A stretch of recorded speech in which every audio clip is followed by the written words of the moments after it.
Disney Princesse, Princesse Bijou. Cendrillon et la bague de saphir. Pour célébrer le jour de leur première année de mariage, le prince organisa un grand bal.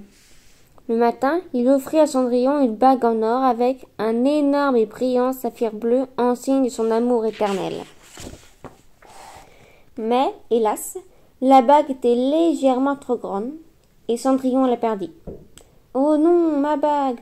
Où est-elle » cria-t-elle. Elle vérifia rapidement dans ses poches et à l'intérieur de ses gants, mais elle ne la trouva pas. « Ne t'inquiète pas, Cendrillon, lui dirent ses amis, Souris, Jacques et Gus. Nous allons t'aider à retrouver ta bague. Allons chercher dans tous les endroits où tu es allé, déclara Jacques calmement. Très bonne idée, dit Cendrillon. Allons, voyons voir. Juste après que le prince m'a offert le saphir, je suis retournée dans ma chambre pour écrire dans mon journal intime. Mais sa bague n'était pas dans la chambre. Bien. Je suis allée ensuite dans la cuisine pour me faire un thé. Allons-y, dit Cendrillon. Mais le seul anneau qu'ils trouvèrent dans la cuisine était un vieux beignet sucré. Ils se hâtèrent ensuite vers le salon où Cendrillon était allé jouer à la musique. Jacques et Gus parcoururent le piano à l'intérieur et à l'extérieur, mais si la bague était là, ils ne pourraient pas la trouver. Peut-être à la bibliothèque, dit Cendrillon. J'ai lu là-bas en moins 1 heure cet après-midi. En route, s'exclama Jacques. Bien qu'ils cherchèrent du haut en bas, ils ne trouvèrent pas la précieuse saphir dans toute cette pièce non plus. Il était presque l'heure de s'habiller pour le bal d'anniversaire. Cependant, Cendrillon n'avait pas encore perdu tout espoir. Je suis aussi allée vous faire un tour à l'étable pour nourrir et brosser mon cher fou, se souvient-elle. Ils se précipitèrent à l'étable et fouillèrent le box, retournant dans tous les sens la paille. Gus chercha même dans la nourriture de Frou, mais ils ne trouvèrent pas l'anneau brillante. Il n'y a plus qu'un seul endroit où aller chercher, dit Cendrillon. Le jardin, où j'ai cueilli quelques fleurs pour le bal. Ils cherchèrent partout dans chaque fleur. Cendrillon, je la vois, s'exclama Gus soudainement. Il courut sur le sol et ramassa un objet brillant, rond et bleu. Mais Cendrillon secoua la tête. C'est juste une bille, affirma-t-elle. Ma bague doit bien être quelque part, murmura Cendrillon. Ils passèrent devant le puits lorsqu'elle s'arrêta d'un coup. Attendez 1 minute. Je me suis rendu compte que j'avais perdu ma bague après avoir été prendre de l'eau pour mettre dans les vases. Si cela se trouve, dit-elle, les grands yeux ouverts, elle a pu tomber là-dedans. Gus avait un peu peur. Oh, ne sois pas peureux, lui dit Jacques. Monte dans le seau. Vous êtes sûr de vouloir le faire demanda Cendrillon, alors qu'elle descendait justement Jacques et Gus dans le puits. C'est le seul moyen de voir si la bague est tombée dedans, répondit Jacques. Cendrillon les appela quelques minutes plus tard. Vous voyez quelque chose? Je ne sais pas, dit Jacques. Il fait assez sombre ici. Tout ce que je vois, c'est une tonne de... Cendrillon remonta aussi vite qu'elle put le seau. Par l'amour de Dieu, vous allez bien? Soupira-t-elle. Dites-moi, qu'avez-vous vu? Oh, rien, dit Gus. Enfin, rien d'autre que ta bague. Mes héros, cria Cendrillon. Ou attendez que je raconte au prince comment vous avez sauvé ce jour si spécial. Ce jour-là, au bal d'anniversaire, les invités trinquèrent un merveilleux et si joyeux couple de mariés. Cendrillon et le prince levèrent leurs verres à Gus et Jacques, leurs invités d'honneur. Ils leur rappelèrent la chance qu'ils avaient d'avoir des amis aussi généreux et dévoués. La petite sirène. Ariel et le mystérieux collier. C'était une belle matinée d'été, un jour parfait, pensa Ariel, pour une promenade sur la plage.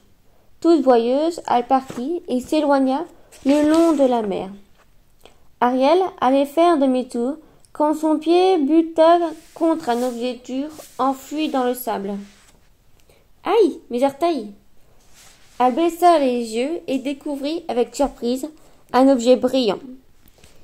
Elle le déterra et retira des tas d'algues qui le recouvraient. On dirait l'un de ces trucs délicieux que les humains aiment tant, affirme son ami Eureka, tout en le léchant. Berk! Tu pensais sans doute à des friandises, mais il s'agit d'un bijou.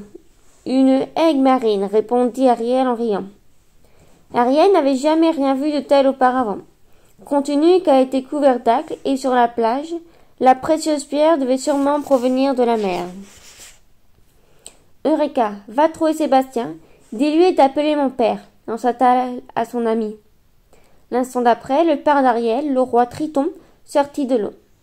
Ariel, ma fille, dit le roi, tu m'as appelé? Oui, père, répondit Ariel. J'ai trouvé ce super bijou et... Le roi Triton, étonné, demanda. Où l'as-tu trouvé exactement? Sur la plage, précisa Ariel. Savez-vous d'où il vient? Le roi la regarda tristement. Oui, en effet. Viens, je vais te montrer quelque chose. Et à l'aide de son triton, il la changea en sirène. Le bijou à la main, Ariel plongea à la suite de son père. Elle avait presque oublié combien il était merveilleux de nager librement. « Oh, père !» s'écria Ariel, excitée. « Cette pierre provient de l'Atlantica ?» Son enthousiasme disparut lorsque son père la fit entrer dans la salle du trône.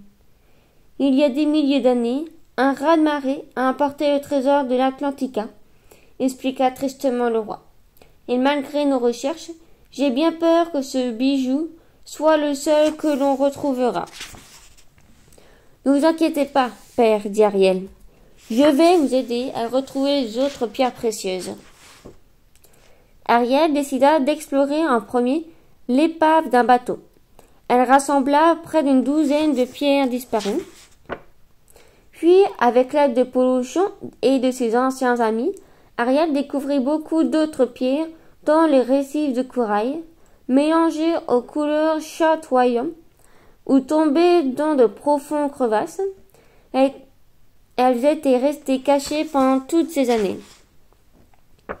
Bientôt, la malle au trésor fut à nouveau pleine. « Ariel, au nom de l'Atlantica, je te remercie, dit le roi Triton. Et il ouvrit la malle pour sortir la plus belle pierre précieuse qu'Ariel avait trouvée, l'étincelante aigue marine. Puis, déposant un baiser sur le front d'Ariel, le roi Triton plaça le bijou autour du cou de la sirène. Enfin, vers l'heure pour Ariel de nager vers son propre château et de retrouver l'apparence d'une princesse humaine. « Mon amour !» s'exclama le prince Eric. Quand elle rentra enfin au palais, il fait presque nuit. Où étais-tu? Elle lui raconta alors sa journée, les bijoux, le raz-de-marée et comment elle avait aidé l'Atlantica. Cette nuit-là, Ariel contempla l'océan en caressant la pierre précieuse, pendue à son cou. Sa famille n'était jamais très loin, mais cela la rassurait d'avoir avec elle, pour l'éternité, un petit bout de l'Atlantica. La belle au bois dormant. Aurore et la couronne de diamants. Par une belle matinée ensoleillée, Aurore se réveilla de très bonne humeur. Elle fêtait le jour même ses 17 ans et elle trépignait d'impatience de découvrir ses cadeaux. Aurore n'attendait pas longtemps. Dès qu'elle fut habillée, sa mère, la reine, entra. « Bon anniversaire, ma chérie !» lui dit-elle, enjouée. Aurore remarqua aussitôt que sa mère portait une magnifique couronne ornée de diamants scintillants qu'elle n'avait jamais vue auparavant. « Quelle belle couronne !» s'écria la jeune fille. La reine prit Aurore par la main et l'emmena devant un magnifique portrait. Aurore reconnut immédiatement sa mère. Il a été peint lors de mon 17e anniversaire, expliqua la reine. Dans notre royaume, le jour où la princesse fête ses 17 ans, sa mère lui donne cette couronne qu'elle portera jusqu'au jour où elle deviendra reine à son tour. Oh, mère, s'exclama Aurore. Cette couronne va vraiment m'appartenir? Je l'espère, répondit la reine en souriant. Mais tu dois la mériter en répondant à 3 devinettes. Les 3 fées, Flora, Pimprenelle et Pâquerette, arrivent alors en volant. Joyeux anniversaire, princesse, s'écrièrent-elles. Nous sommes ici pour te donner des indices. Puis la reine embrassa Aurore et lui souhaita bonne chance. Dans le jardin du château, Flora posa la première devinette. Pour les yeux, c'est un plaisir. Pour le nez, un délice. Mais attention, au toucher, cela peut devenir un danger.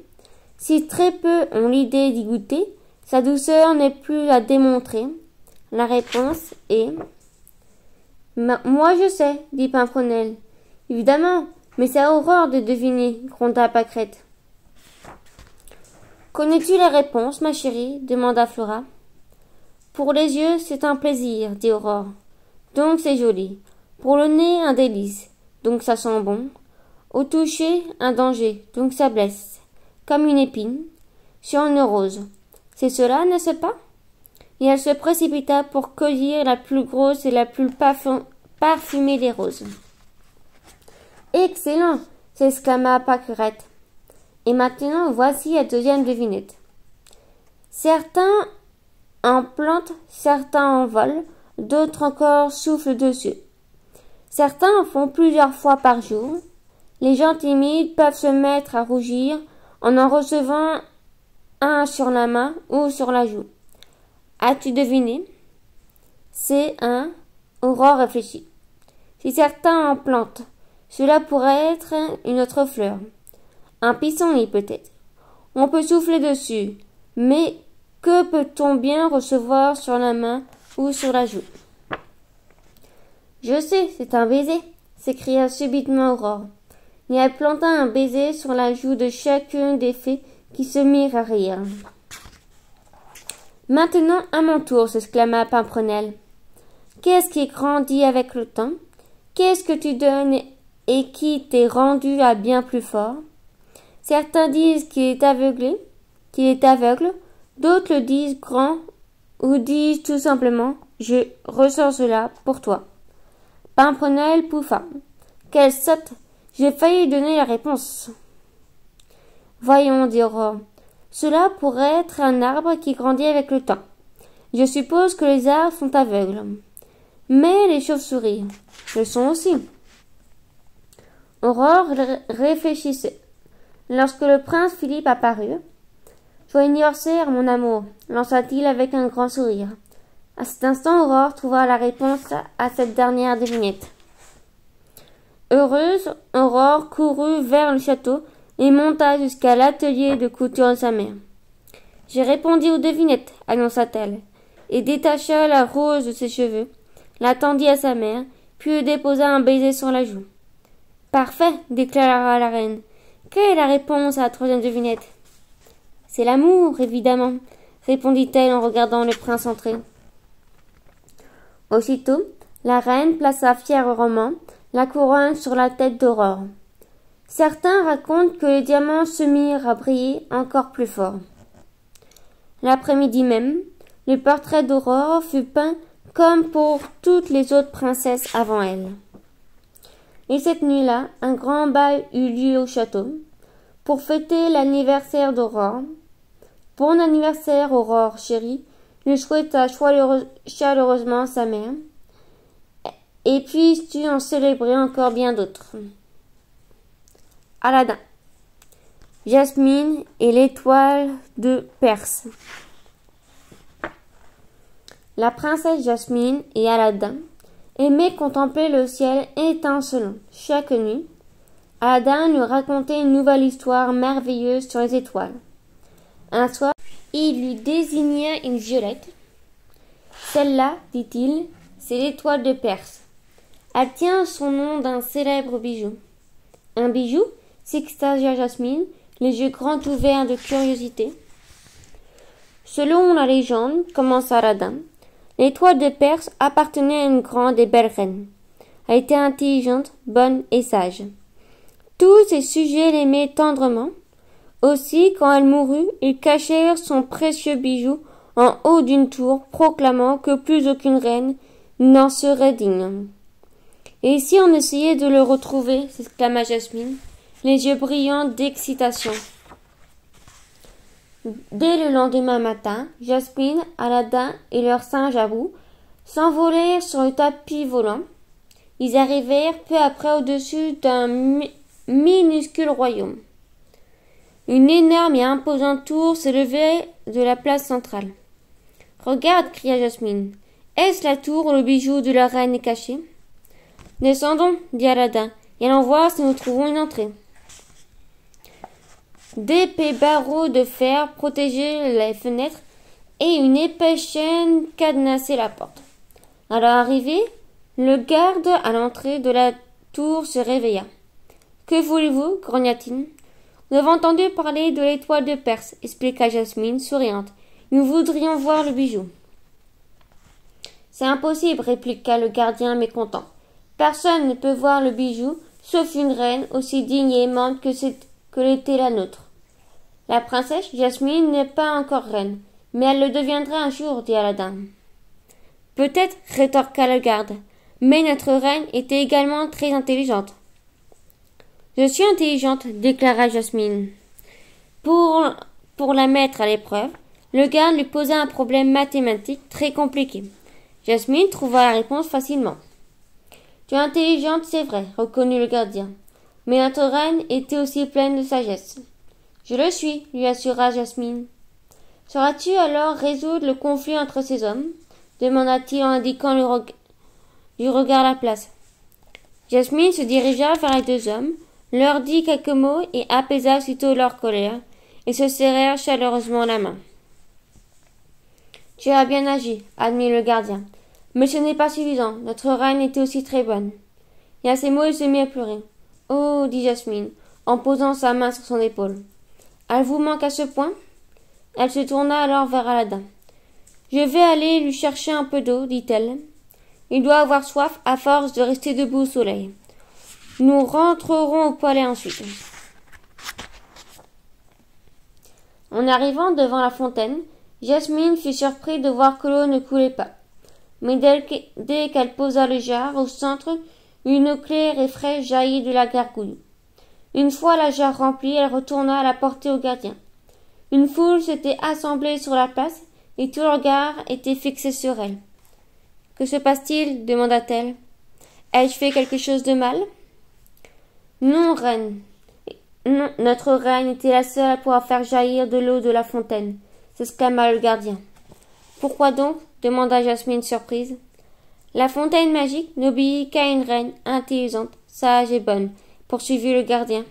À cet instant, la foule s'agenouilla tandis que le gardien sortit une clé d'or de sa poche. Le gardien enleva les chaînes, barrant la porte de la tour. Jasmine gravit les marches jusqu'au sommet et découvrit, brillant de mille feux dans son écrin, l'étincelante étoile de Perse. « Oh » s'exclama la princesse, « c'est la plus belle chose que j'ai jamais vue. » S'emparant de la pierre, le gardien l'offrit à Jasmine. « Vous avez prouvé, princesse Jasmine, que vous étiez digne. Mais comment pourrais-je vous remercier ?» balbutia Jasmine. « En me promettant de revenir nous voir, » répondit-elle. « Oh, je le ferai, oui » s'exclama Jasmine. Et pour qu'elle n'était pas seulement intelligente, sage et bonne, mais aussi honnête, elle le fit sans aucun doute. Fin du livre.